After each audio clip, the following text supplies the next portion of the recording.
I've always considered myself a steady man, the sort who never needed much to feel satisfied. My name is Richard, and I've spent the better part of my life working at a small construction company that I inherited from my father. It never made me rich, but it gave me enough to put a roof over our heads and food on the table. My daughter, Grace, was my whole world after her mother died. I remember nights when I'd come home from a long day of hauling materials and managing rowdy workers, only to find her waiting by the door, her tiny arms outstretched for a hug that would wash the weariness from my bones. She was always quick with a smile and eager to please, and for a while, I convinced myself that all the sacrifices I made were making a difference. I skipped vacations, took out loans for her education, and when she wanted a car for her 16th birthday, I traded in my old pickup so she could have something newer and safer. It was always about her, and I never complained. But somehow, all those years of giving only led us to this moment, where she stood in my kitchen, her wedding binder clutched to her chest like it held the secrets to her future, and told me I was lazy for not wanting to pay for her wedding.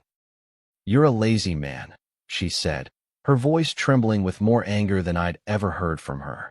"I'm your only daughter, and you can't even do this one thing for me? Don't bother coming if you're going to act like this." I remember feeling like the walls were closing in around me, the stale coffee smell in the air turning my stomach. I tried to reason with her. "Grace, I've given you everything I could," I said, my voice quiet, almost pleading. "I can't afford a $50,000 wedding. I just can't." She rolled her eyes like a teenager again, though she was 28 and fully grown. "It's not about the money, Dad. It's about you being supportive." But to me, it was always about the money. The bills, the mortgage that still needed paying, the thought of dipping into my retirement for one extravagant day. I'd spent decades breaking my back so she could go to college debt-free, so she could have a start in life I never did. But that didn't count anymore. In her eyes, if I wouldn't pay for her perfect day, then I wasn't worth having there at all. "I've already put down a deposit," she said, her cheeks flushed, her eyes bright with fury. "If you're not going to help, then don't come." The words hit me like a hammer. My heart pounded in my chest, and I felt a flicker of something I didn't want to admit was anger. How could she say that? How could she erase everything I'd done for her with a single sentence? But the more I thought about it, the more I realized this was who she'd become, someone who thought love was measured in dollar signs and party favors. I said nothing for a moment, just let the silence stretch between us. She shifted her weight, tapping her foot like she had somewhere better to be. I saw the woman she was now, not the little girl who used to ask me to braid her hair before school. That girl was gone, replaced by someone who saw me as a means to an end. "I'm not going to pay for it, Grace," I said finally, my voice shaking with more hurt than I wanted her to see. "And if you don't want me there because of that, then I guess I won't be there." She didn't cry. She didn't even blink. She just turned and walked out of the kitchen, her binder clutched to her chest like a shield. I watched her go, my heart thudding painfully, and I realized that for all the years I'd spent putting her first, it wasn't enough. It would never be enough. After she left, I sat at the kitchen table, staring at the faded linoleum, and wondered where I'd gone wrong. Was it in spoiling her too much? Or was it in never teaching her that love wasn't about money? I didn't have the answers. All I knew was that my daughter had drawn a line in the sand, and for the first time in my life, I was standing on the other side of it. I spent the next few days in a fog, replaying that moment in the kitchen over and over again. Grace's words had cut deeper than I wanted to admit, and each time I closed my eyes, I saw the flash of disdain in her eyes, the way she looked at me like I was nothing more than a disappointment. I tried to lose myself in work, but even there, the memories kept surfacing like ghosts I couldn't shake off. I found myself thinking back to the early days, when she was just a little girl in pigtails who thought I hung the moon. Her mother had died when she was 8, and I'd promised her then that I'd always take care of her. I remember the nights she crawled into my bed, too afraid to sleep alone, and how I'd stay up all night, listening to her breathing, just so she would feel safe. I remember the way she'd sit at the kitchen table doing her homework while I cooked dinner, boxed macaroni and cheese most nights, but she never complained. Those were the days when I thought love was enough. When I believed that my presence and my efforts would mean more than anything I could buy. But as the years went by, I started to wonder if I'd been wrong. Maybe I should have put more aside for her wedding. Maybe I should have said yes to the dress fittings and the florist she was always gushing about. But I didn't have that kind of money. I never did. I had a small pension, a modest house, and enough saved to live out my retirement without burdening anyone. That had always been my plan. One evening, I found myself staring at an old photo of Grace's high school graduation, the one where she wore that red cap and gown and beamed at the camera like she'd conquered the world. I remembered how I'd taken out a second mortgage to pay for her tuition, how I'd worked weekends so she wouldn't have to worry about student loans. I remembered the night she called me, crying from her dorm room because she'd failed a chemistry exam, and how I'd driven 3 hours just to sit with her in the parking lot and tell her she was more than a grade on a paper. Those memories should have comforted me, but instead, they made the ache in my chest sharper. Because all of that, the sacrifices, the sleepless nights, the years I spent making sure she never went without, none of it mattered now. She saw me as a lazy man, too selfish to give her the day she thought she deserved. I thought about calling her, about trying to explain one more time how much I'd already given, how much I still loved her even if I couldn't give her a fairy tale wedding. But every time I picked up the phone, I heard her words in my head. Don't bother coming if you're going to act like this. And so I didn't call. I let the silence grow between us, hoping she'd come to her senses, hoping she'd remember all the years I'd spent trying to be both father and mother to her. But days turned into weeks, and the phone never rang. She didn't reach out, and neither did I. I saw her social media posts, smiling selfies at bridal boutiques, captioned with hashtags like #dreamwedding and #blessed. It stung, seeing her so happy without me, flaunting a life I wasn't part of. I wondered who was paying for it all. Maybe her fiancé's family, maybe credit cards, but it wasn't me, and that seemed to suit her just fine. I spent those long, lonely nights wrestling with my conscience. Part of me wanted to cave, to swallow my pride and find some way, any way, to give her what she wanted. But another part of me, the part that was so tired from years of carrying the weight of everything on my shoulders, refused. I wasn't just a wallet. I was her father. And I was done letting her treat me like I was something to be used and discarded. The guilt was a living thing in my chest, coiling around my ribs like a snake. I thought of my own father, how he'd raised me to believe that family was everything, how he'd taught me that love wasn't about the money you spent, but the time and care you gave. I wondered what he'd think of all this, of me, of Grace, of the mess we'd made.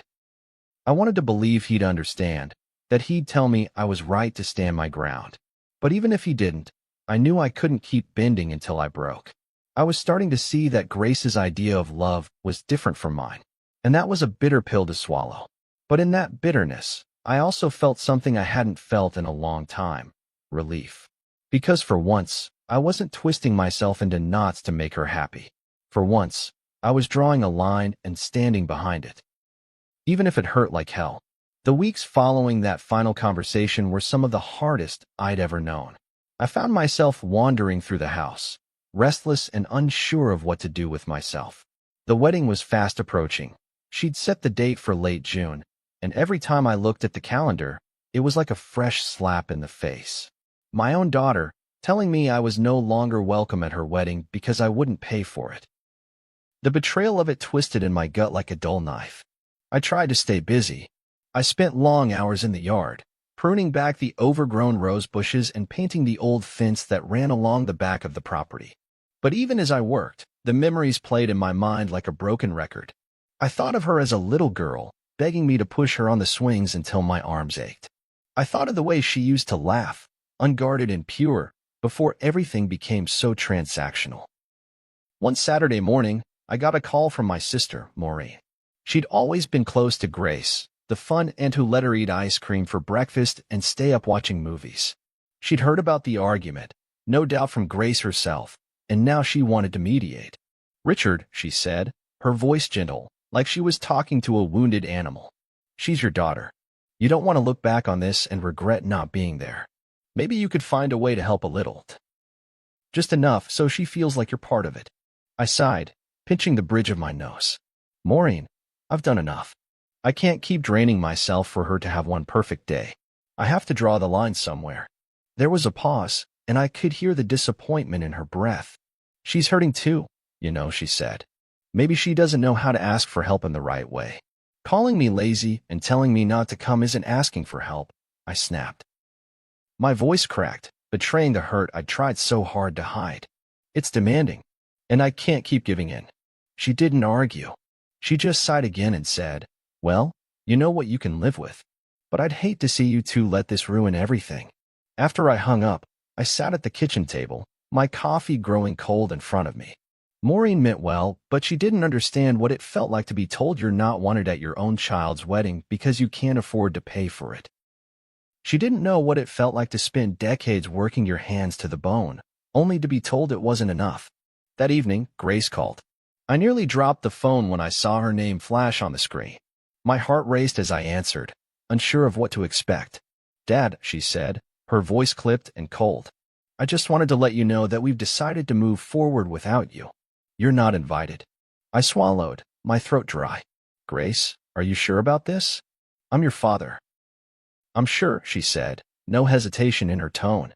You've made it clear you don't support me, and I don't want you there. I can't have someone at my wedding who doesn't believe in me. I closed my eyes, the words sinking in like stones. It's not that I don't believe in you, I said quietly. I just can't afford to pay for everything.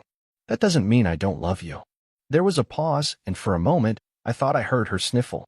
But then she said, it doesn't matter. I've made up my mind. Goodbye, Dad. The line went dead, and I sat there staring at the phone in my hand. It felt like the final nail in the coffin of something I'd spent my whole life building.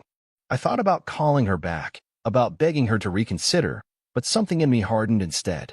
For years, I'd given in to every demand, every whim, because I thought that's what love was. But now, I saw it for what it was, a one-way street that always left me empty. That night, I poured myself a glass of whiskey, something I hadn't done in years, and sat by the window, watching the rain fall in sheets against the glass. I thought about the future, about what it would mean to cut her off completely. It wasn't an easy decision. She was my daughter, the last piece of her mother I had left. But I also knew I couldn't keep living like this, giving and giving until there was nothing left of me. The next morning, I went to the safe in my bedroom closet. I pulled out the manila envelope that held my will, the one I'd carefully drafted years ago, naming Grace as the sole beneficiary of everything I had. My hands shook as I took a pen and crossed her name out, replacing it with a charity that helped children from families like ours, families who had nothing but love to give.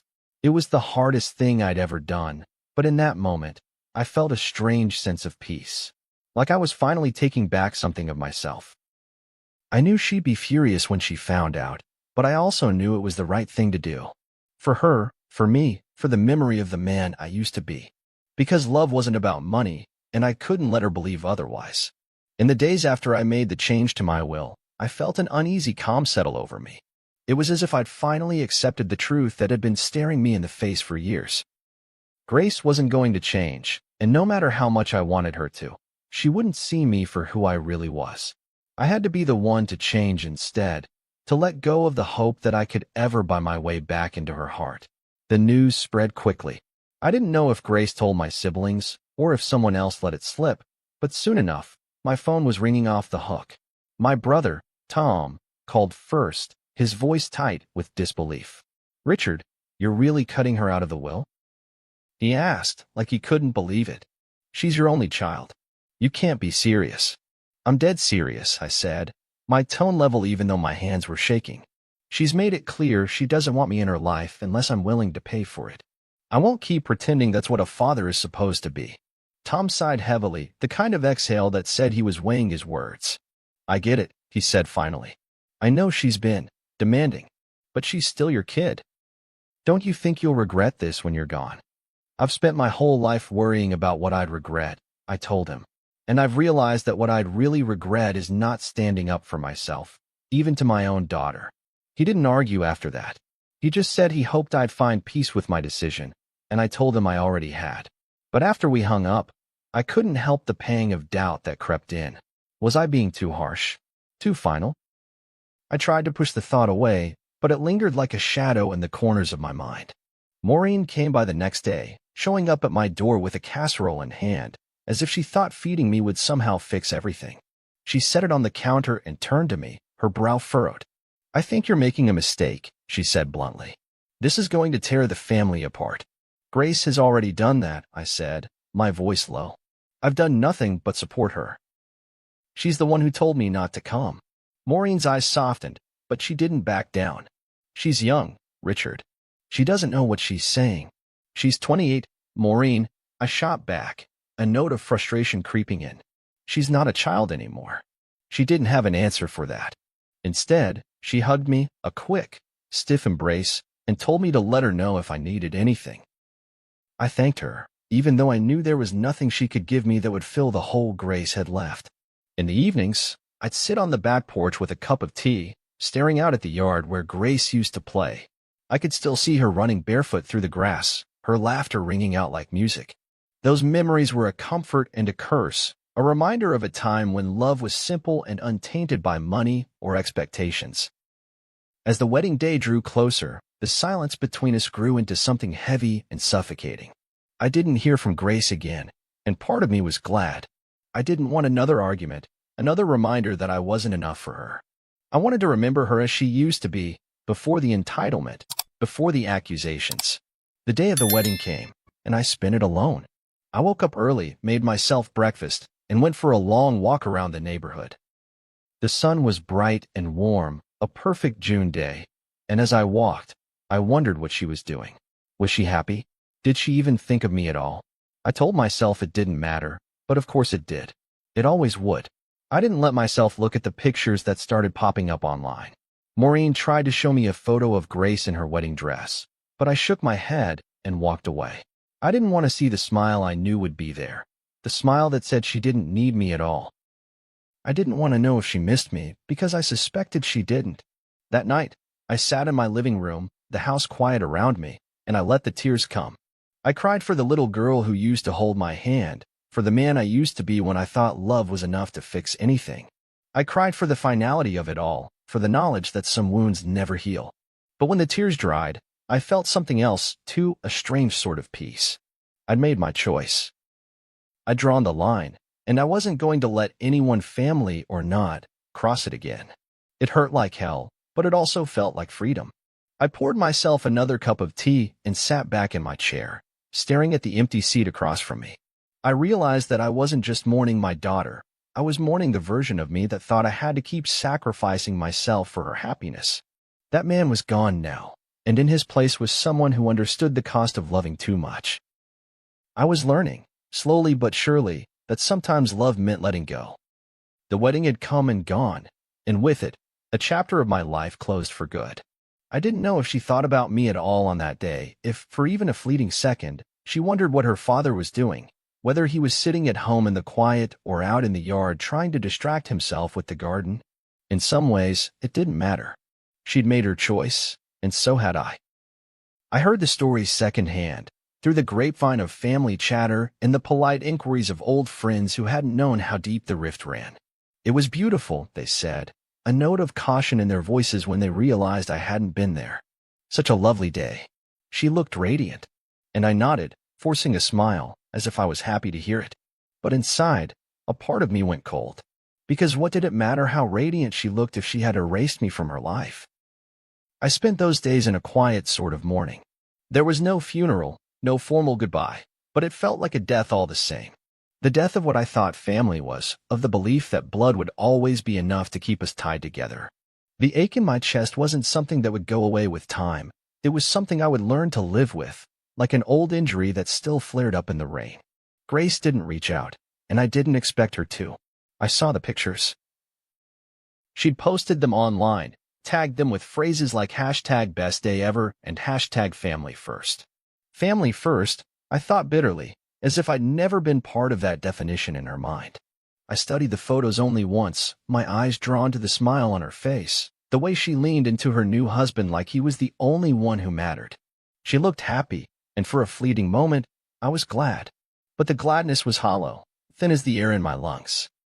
My siblings tried to talk to me about it, but I could tell they were treading lightly. They didn't want to take sides, didn't want to say the wrong thing. Maureen came by again, her casserole dish in hand. as if she thought a hot meal could fix the cold distance between me and my daughter. "She'll come around," she said, her voice gentle, but I could see the doubt in her eyes. "She just needs time." I shook my head.